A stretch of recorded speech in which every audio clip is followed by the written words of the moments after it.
Nepotism nepotism नेपोकिड ये इसकी फिल्में नहीं देखनी चाहिए, नेपोटिज्म है, ये तो फ्री में आया हुआ है, ये तो इनको तो ब्लैटर पे इसको ये फिल्म मिली है। ये तो आउटसाइडर है, ये तो अपनी मेहनत से अपनी लगन से ही आया है, तो इसकी फिल्म को सपोर्ट क्यों नहीं कर रहे हैं आप? सर वो चीजें लगता है सोशल मीडिया तक ही सीमित रह जाती है। नहीं तो करना चाहिए ना।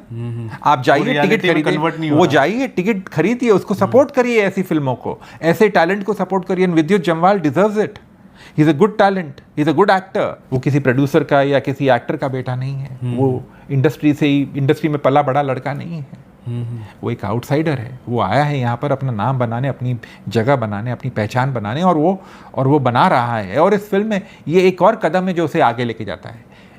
इस फिल्म का बॉक्स ऑफिस परिणाम जो भी हो, रवि मैं कहना चाहूँगा कि एटलीस्ट ही इज ट्राइड। ये फिल्म एक अच्छी उम्दा फिल्म है, आप देखेंगे तो उससे आपको अंदाजा होगा। हे हाय गाइस, फिल्म फीवर में आप सभी का बहुत स्वागत है। दोस्तों, आज के दौर में एक ऐसे कलाकार हैं जो ना सिर्फ हाथ पैर चलाते हैं बल्कि एक्टिंग भी बहुत अच्छी खासी कर लेते हैं। और चाहे वो सीरियसनेस हो, चाहे वो सिंप्लिसिटी हो, चाहे वो क्या कहते हैं सर, सिंसियरिटी हो, किसी भी कैरेक्टर में होता है ना, उसको बखूबी तरीके से वो निभाते हैं और एक्शन करते हैं तो सोने पर सुहागा हो ही जाता है।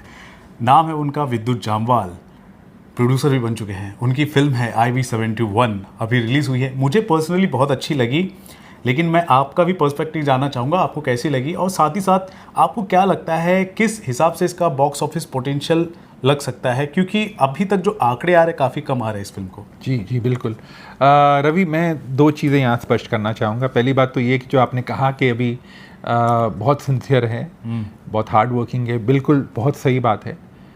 विद्युत को मैंने उनके करियर से शुरुआत से देखा है, and he is genuinely a very hard working person.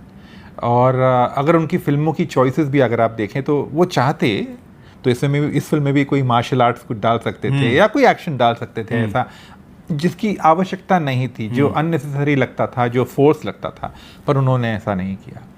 दूसरी बात, वो इस सब्जेक्ट को ध्यान में रखकर उन्होंने पूरा अपना पात्र निभाया है।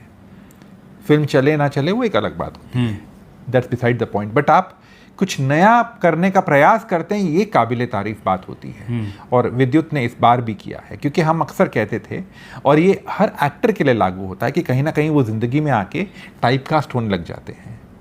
और ये चाहे वो राजेश खन्ना के लिए लागू होता था, या चाहे अमित जी के लिए लागू होता था, या किसी के लिए भी, शाहरुख खान के लिए, सभी के लिए कहीं ना कहीं ये यूज़ किया गया कि ये टाइपकास्ट लग रहा है या इनकी पिछली फिल्मों के साथ मिलता जुलता कैरेक्टर है। इस बार विद्युत ने कुछ अलग करने का सोचा। इससे पहले भी खुदा हाफिज़ 2 आई थी, तो उसमें भी कुछ उन्होंने अलग किया था। एक हेल्पलेस पिता की कहानी थी, आपने आई एम श्योर देखी होगी पिक्चर। पार्ट 1 भी था, पार्ट 2 भी था, दोनों मैंने देखा। हाँ जी। Amazing। और दूसरा पार्ट बहुत अच्छा था, हालांकि उसे वो कामयाबी हासिल नहीं है जो होनी चाहिए थी। पर इस बार मुझे लगता है कि इस बार उन्होंने बहुत ही सुलझी हुई फिल्म बनाई है, बहुत अच्छी फिल्म बनाई है। मुझे फिल्म का पहला भाग, टू बी वेरी ऑनेस्ट, मुझे ठीक लगा। कई हिस्से मुझे बहुत प्रभावित किए, कई हिस्सों में मुझे लगा ओके, मतलब it takes time to actually build up. हाँ, बिल्डअप का वो लगता है। पर जब दूसरा भाग आता है, और खासकर जब ये पाकिस्तान पहुंचता, चलो मैं कहना नहीं चाहता था, हाँ, जब वो पाकिस्तान, चलो वो प्लेन पाकिस्तान पहुंचता है, तो क्योंकि जिन्होंने फिल्म देखी नहीं, पर फिर भी ये बात अब ओपन हो चुकी है, क्योंकि ये फिल्म पब्लिक डोमेन में, जब ये जहाज़ पाकिस्तान पहुंचता है, उसके बाद जो घटनाएं होती, जो पत्ते खुलते, और खासकर एक एंटायर एपिसोड है होटल के अंदर जो बहुत ही मज़ेदार है और जो डार्क में शूट किया गया है, और एंड में भी जिस तरह से ये बॉर्डर की तरफ रवाना होते हैं, वो मुझे बहुत अच्छा लगा। फिल्म का तो कहने का मतलब ये है कि भाई जो दूसरा भाग है वो एक बहुत अच्छी गति से बढ़ता है और बहुत प्रभावित करता है। पर यहाँ पर मैं दो बातें और कहना चाहूँगा। पहली बात तो ये कि इस फिल्म का टाइटल आपने IB71 रखा है, जो सब्जेक्ट के हिसाब से बराबर है, बट एक आम आदमी की जुबान के लिए एक सरल, एक सिंपल टाइटल होना बहुत ज़रूरी है। IB71 शायद उसे याद रहे ना। IB71 अगर नाम रखा गया तो एक तरह से आप देख सकते हैं कि एक पर्टिकुलर ऑडियंस होती है, खासतौर पर हम जिसे क्लास बोलते हैं, वहाँ तक सीमित रह जाती है अगर इस तरह के टाइटल होते हैं। आप एक यूनिवर्सल ऑडियंस को आज केटर कर रहे हैं, आप एक साथ में सारे सेंटर्स खोल रहे हैं, तो कहीं ना कहीं आपकी बेशक फिल्म अच्छी बनी है, मैं बिल्कुल कहना चाहूँगा कि फिल्म का दूसरा भाग वाकई में बहुत अच्छा है, आपको अपनी सीट पर बांधे रखता है, पलक झपकाने का मौका नहीं मिलता, इतनी वो ग्रिपिंग है, edge of the seat thriller जिसे हम कहते हैं, वो ये फिल्म है। बट इसका टाइटल अगर बेहतर होता तो दर्शकों को अपनी ओर आकर्षित करने के लिए बात और होती। दूसरी बात, और ये बहुत इम्पॉर्टेंट बात है और ये हर फिल्म के लिए लागू होती है जो आज रिलीज हुई है, जब किसी फिल्म की एक वेव आती है उसके सामने अगर आपकी फिल्म रिलीज होती है तो नज़रअंदाज हो जाती है। ये बात भी है, क्योंकि क्योंकि दर्शकों का जो झुकाव होता है, दर्शकों की जो नज़रें होती है वो उस पर्टिकुलर फिल्म की तरफ लगी होती है, ना कि आपकी फिल्म की तरफ। बेशक आपकी फिल्म अच्छी है, वर्ड ऑफ माउथ से पिकअप करे, मैं चाहूँगा पिकअप करे और फिल्में और चलें, ये भी बहुत ज़रूरी है। उस वेव वाली फिल्म को इन्होंने प्रमोट भी किया है। उस जब वेव आती है ना, उस वेव में, और ये बात मैंने निकलते ही कही थी, मैंने वेडनेसडे कोई फिल्म देखी थी और मैंने निकलते ही ये बात सबसे पहले कही थी कि भाई एक तो टाइटल और एक तो ये जो एक वेव है, बट उन्हें भी पता नहीं था, इनफैक्ट किसी को पता नहीं था कि इस तरह की वेव आ जाएगी केरला स्टोरी की। तो जब केरला स्टोरी की एक वेव आ गई है तो आज की तारीख में जो दर्शकों का झुकाव है या दर्शकों की जो रुचि है वो केरला स्टोरी की तरफ ज़्यादा है as compare to other films जो आज रिलीज़ हुई है, चाहे ये फिल्म रिलीज़ हुई हो चाहे कोई भी फिल्म रिलीज़ हुई हो। तो इस वजह से इस फिल्म के आंकड़े जो हैं पहले दिन के वो बेहद कमज़ोर हैं। दूसरी बात ये भी है कि भाई इस फिल्म में विद्युत जम्वाल एक एक्शन फिल्म में नहीं आ रहे हैं, एक सीरियस थ्रिलर में आ रहे हैं, और इसमें एक सीरियसनेस दर्शाया गया क्योंकि ये रियल लाइफ एपिसोड्स पे आधारित है। तो जब एक रियल लाइफ घटनाओं पे आधारित फिल्म होती है तो उसमें आप टैम्पर नहीं कर सकते और उसे उसी सच्चाई के साथ आपको दर्शाना पड़ता है बड़े पर्दे पर। और इस फिल्म में जो निर्देशक है जिन्होंने जो एक नेशनल अवार्ड विनर हैं संकल्प रेड्डी, जिन्होंने गाजी अटैक फिल्म बनाई थी पहले, बेहतरीन फिल्म थी, और अब ये फिल्म बनाई है उन्होंने, तो इसमें भी उनका काम बहुत अच्छा है। टेक्निकली बहुत अच्छी फिल्म है और लिखाई सेकंड हाफ में बहुत अच्छी, आपको बांधे रखती है। बट जैसा कि मैंने कहा इसका टाइटल थोड़ा बेटर हो सकता था और इसका जो मेन ये विद्युत के हाथ में भी नहीं है, हालांकि वो इस फिल्म के प्रोड्यूसर हैं और डिस्ट्रीब्यूटर भी हैं, बट सामने केरल स्टोरी जो बहुत बड़ी एक ऑपोजिशन जी। ऑडियंस का काफ़ी कंप्लेन रहता है कि हिंदी फिल्म वाले फिल्म आजकल रीमेक लेकर आ रहे हैं या फिर कहानी में दम नहीं होता, ऐसी कंप्लेन है। अब ऐसे में इतनी अच्छी फिल्में अगर आती हैं और उसको भी अगर बॉक्स ऑफिस पर कम आंकड़े मिल जाते हैं तो कहीं ना कहीं फिर बाद में लोग तो यही कहेंगे कि यार, वापस बोलेंगे कि यार फिल्म हम बनाते हैं, लेकिन जब बनाते हैं तो आप देखते ही नहीं है। इस रवैये को लेकर क्या कहेंगे? मैं दो बातें कहना, ऑडियंस का रवैया मैं दो बातों में कहना चाहूँगा। पहली बात तो आपने बहुत सही कही कि आप कुछ नया परोसते क्यों नहीं है। बॉलीवुड पे अक्सर ये निशाना मारा जाता है, कहा जाता है कि आप वही घिसी पिटी पुरानी कहानी जिसे हम अनगिनत बार, सैकड़ों बार देख कर थक चुके हैं, आप वही फिल्में क्यों बार बार बना रहे हैं, रीमेक्स को क्यों कर रहे हैं, आप नया कुछ क्यों नहीं बनाते। और विद्युत जम्वाल ने नई फिल्म बनाई, एक अच्छी नई कहानी कहने का प्रयास किया है, तो उसे पेट्रोनाइज करना ज़रूरी है।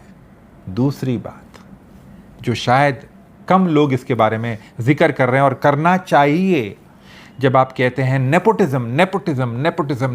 नेपोकिड, ये इसकी फिल्में नहीं देखनी चाहिए, नेपोटिज्म है, ये तो फ्री में आया हुआ है, तो उनको तो ब्लैटर पे इसको ये फिल्म मिली है, ये तो आउटसाइडर है, ये तो अपनी मेहनत से अपनी लगन से ये आया है, तो इसकी फिल्म को सपोर्ट क्यों नहीं कर रहे हैं आप? सर वो चीजें लगता है सोशल मीडिया तक ही सीमित रह जाती है। नहीं तो करना चाहिए ना।